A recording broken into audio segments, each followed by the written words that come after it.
a verb that has similarities to previous conjugations of the verbs pedir and dormir is the verb oír, which is to hear, and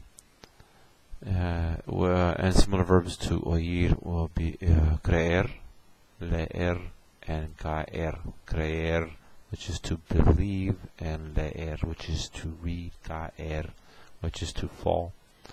Going through the conjugation pattern of the verb oír in the preterite tense, yo, oí, you knock off the IR, the ending, and then you add the I accent, because that's what a regular IR, ER verb in the preterite tense does. You knock off the IR, which left is the O, and then you add an I with an accent.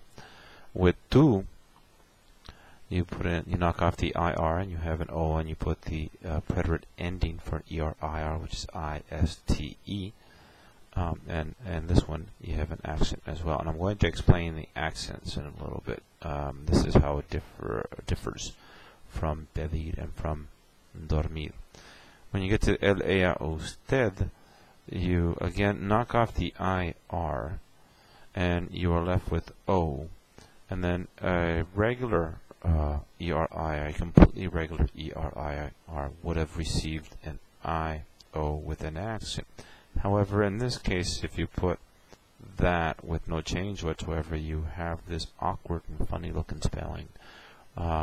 So what Spanish does, it changes the spelling of this. This isn't a stem change, but just a spelling change. And Spanish changes the I into a Y. So you have el, ella, usted, o yo.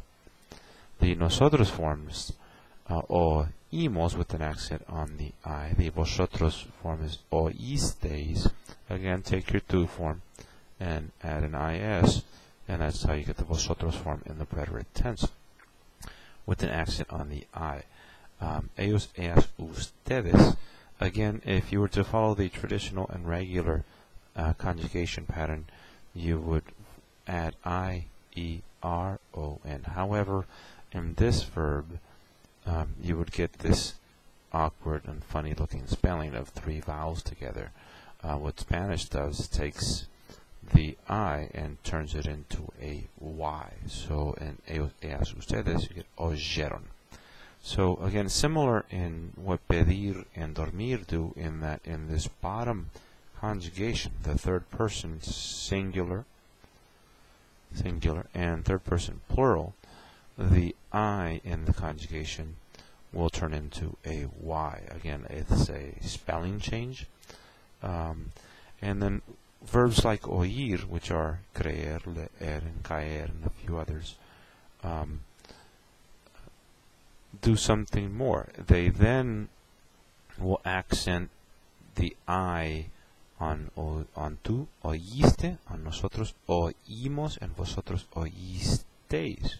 There is no I in the ellos, ellas, ustedes, oyeron, so no accent. What I like to tell my students, so that they can remember this a little bit easier, again, if you've seen my pedir and dormir videos, is that the Y change only occurs in this bottom conjugation, in the basement. In this conjugation house, it only occurs in the basement. However, with oír and verbs like oír, you then, I like to tell my students, poke them in the eyes, referring to the added accent on the tú, on the nosotros, and on the vosotros as well. The accent on the yo form and the accent on the el, ella, usted form receive those accents because it follows the traditional accent pattern of a preterite ER, IR regular verb.